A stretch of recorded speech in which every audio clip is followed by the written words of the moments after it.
दोस्तों, क्या आपको पता है श्री कृष्ण ने किसी वजह से कर्ण का किया था अंतिम संस्कार? आइए जानते हैं इस वीडियो में। कर्ण बहुत बड़े योद्धा थे, लेकिन वे उतने ही महान दानवीर भी थे। उन्होंने कौरवों की ओर से महाभारत के युद्ध में भाग लिया था और उनका जीवन अनेक परिस्थितियों के बीच उलझा हुआ था।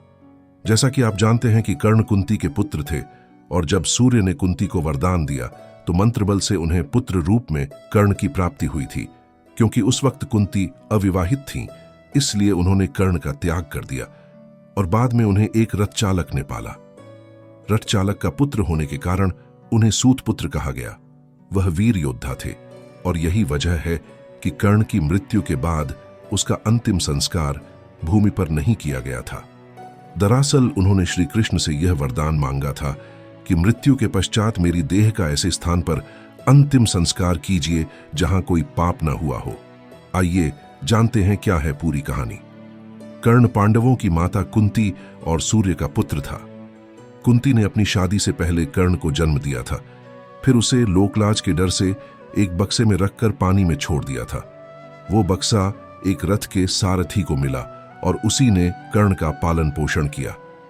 सुतपुत्र होने के चलते कर्ण को कई बार अपमान सहना पड़ा। उसे समाज में इज्जत नहीं मिली। द्रौपदी ने भी उससे शादी करने से इनकार कर दिया, जिससे वह पांडवों से नफरत करने लगा था। यही वजह थी कि कुंती का पुत्र होने के बावजूद कर्ण ने महाभारत के युद्ध में कौरवों का साथ दिया। एक दानवीर राजा होने के कारण भगवान कृष्ण ने कर्ण के अंतिम समय में उसकी परीक्षा ली और कर्ण से दान मांगा। तब कर्ण ने दान में अपने सोने के दांत तोड़कर भगवान कृष्ण को अर्पण कर दिए। इस दानवीरता से प्रसन्न होकर भगवान कृष्ण ने कर्ण को वरदान मांगने को कहा। कर्ण ने वरदान रूप में अपने साथ हुए अन्याय को याद करते हुए भगवान कृष्ण के अगले जन्म में उसके वर्ग के लोगों के कल्याण करने को कहा।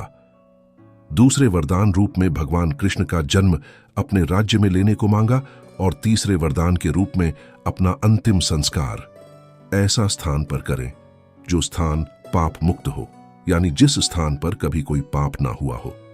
वरदान देते हुए भगवान कृष्ण ने सारे वरदान स्वीकार कर लिए, परंतु तीसरे वरदान से भगवान कृष्ण दुविधा में आ गए और ऐसी जगह सोचने लगे जहां पाप ना हुआ हो। परंतु भगवान कृष्ण को ऐसा कोई स्थान जो पाप मुक्त हो यह समझ नहीं आया।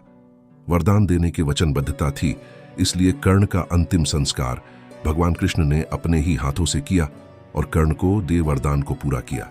इस तरह दानवीर कर्ण का अधर्म का साथ देने के बावजूद भगवान कृष्ण को कर्ण का अंतिम संस्कार कर उनको वीरगति के साथ बैकुंठ धाम भेजना पड़ा था।